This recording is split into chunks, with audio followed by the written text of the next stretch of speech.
Lalo na po pag dinadamay ang pamilya ko. Diba? Ako politiko, kaya tinatanggap ko yan. Mali pa rin, mali manira ng kahit sino. Pero bilang politiko, kahit papano tinatanggap ko yan. Pero pag dinamay niyo ang pamilya ko, aga po sa ating lahat. Batiin ko po siyempre ang ating congressman, Kong Roman.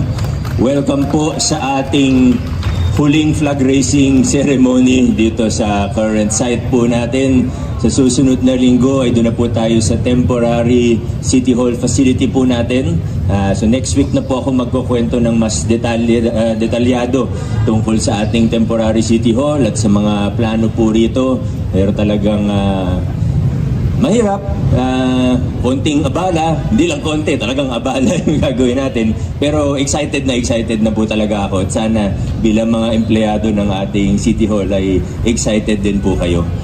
At syempre ang pangalawa ko pong babatiin, alam nyo, swerte po tayo sa lungsod ng Pasig at ako bilang mayor ay swerte po dahil meron tayong pangalawang punong lungsod na talagang hindi lang basta nakaupo sa pwesto, hindi talagang tumutulong, masipag. Pag tinignan nyo, kahit sa attendance na lang, talagang ngayon po, nagkaroon tayo ng Vice Mayor na laging present at laging nagtatrabaho. Bago po umulan, parang uulan, parang mga nakarang araw, hindi mo maintindihan kung ano bang gusto gawin ng panahon, biglang bugso, biglang iinit, talagang baka yan na yung climate change na sinasabi, kakaiba talaga, dati hindi naman ganyan ang panahon. Pero anyway, konting paalala lang sa ating mga kawani, sa ating mga civil servant, lalo na po ngayon, na alam niyo naman, tapos na yung filing ng certificates of candidacy para sa mga kandidato sa 2025 national and local elections. Paalala lang po sa ating mga kawani, trabaho lang po tayo, lalo na po sa mga career servant natin, whether permanent or casual. Paalala po na bawal po ang partisan activities at isa po sa mission natin, ako personal, isa po talaga sa advocacy natin ay ilayo ang bürokrasya natin, ilayo ang ating civil service at ang ating lokal na pamahalaan sa politika. Bukod sa pagtataas ng antas, capacity building, development ng ating bürokrasya nga po, ng ating lokal na pamahalaan, kasama po sa mission natin na i-insulate kayo. Kaya nga po natin ginawa yung mass regularization program natin para secure ang ating mga kawani. Diba?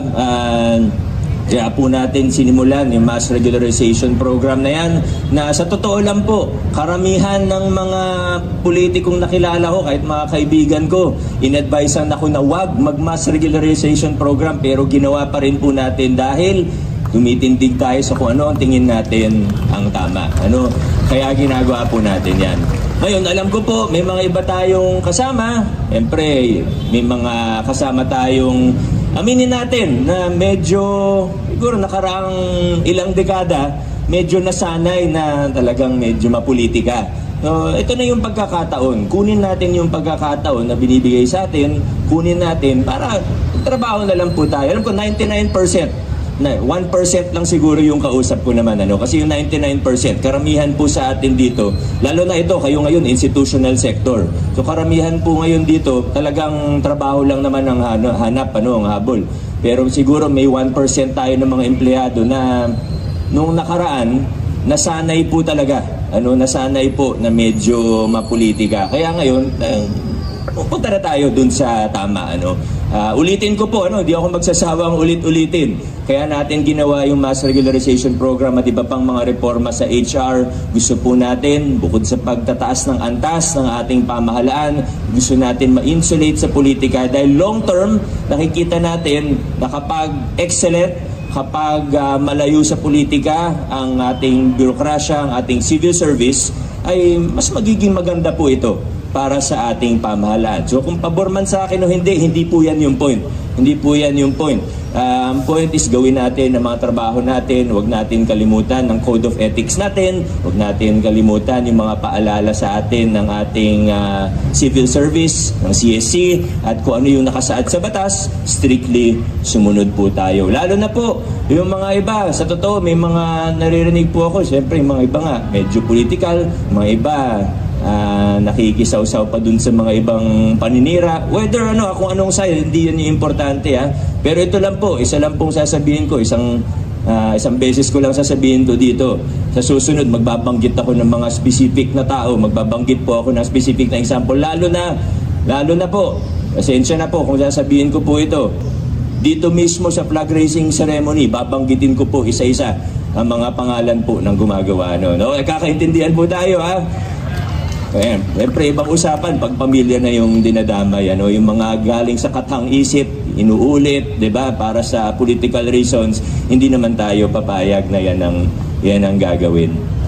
Kunin ko pati po yung mga reminders din po para sa alam ko hindi natin kasama ang clean and green ngayon, pero paalala rin po yung mga election paraphernalia, political paraphernalia. 'Di ba ang ganda po sa Pasig ngayon? Alam niyo pagka may mga ibang kaibigan mula sa ibang LGU na bibisita po sa atin. Minsan, di ba, may nagbe-benchmarking po sa atin. Ang isa sa tinatanong nila sa akin, Mayor Vico, hindi ba uso yung mga tarp mo dito sa Pasig?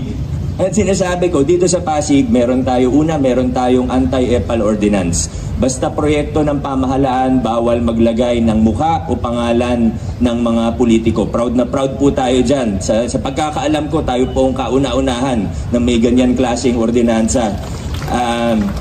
Pero kahit hindi po dun sa mga project ng gobyerno, sa totoo, hindi na rin po uso kahit naman sa barangay. Siguro may makikita ka pa isa-isa. Meron pa rin naman. Hindi ko naman sinasabi na totally bawal maglagay ng tarp. Kung may announcement talaga, hindi naman masama yun. Pero kung mapapansinin po ninyo, kami ni Kong, Vice, mga konsyal natin, wala na kayong makikita ng mga mukha. Kaya instructions ko po sa ating mga kawani, kahit sino po, specifically sa mga clean and green natin, pero pati na rin sa mga peace and order officials natin, para po manatili, balanse po tayo, kahit tarp ko, kung may makita kayo, tanggalin ninyo. Kasi wala pa naman pong campaign period. Pag campaign period, pag private, okay lang. Pero pag sa public places, ganun pa rin po. Sa mga kable, sa mga poste, public places, bawal po yan.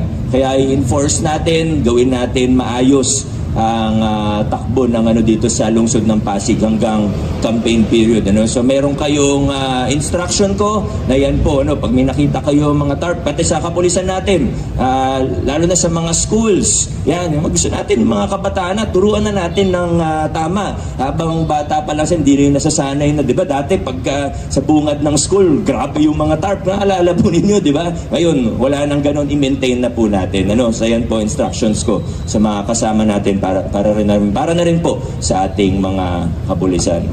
Last but not the least, para hindi na rin po ako bumati ulit mamaya, nais kong i-congratulate una ang ating mga SPES, out of school youth beneficiaries. Natan po yung mga SPES OSY natin, 153 po sila. Sana makatulong po ito sa inyo, yung allowance o sahod na matatanggap ninyo. 60% po niyan ay galing sa inyong lokal na pamahalaan at meron din pong counterpart ang DOLE o ang nasyonal na 40%. Doon naman po sa ating mga bagong GIP, ito po ay proyekto ng inyong lokal na pamahalaan, 22 days naman po. Nasaan po yung mga bagong GIP natin? Dito na po ba sila? Ayan po, Ayan, dito pala mga GIP natin. So sana makatulong po ito sa ating mga SPES, sa ating mga GIP, at sana marami kayong makuha dito at sana maging produktibo ang inyong karanasan sa ating lokal na pamahalaan. Muli po sa ating lahat, maraming salamat at magandang umaga sa ating lahat.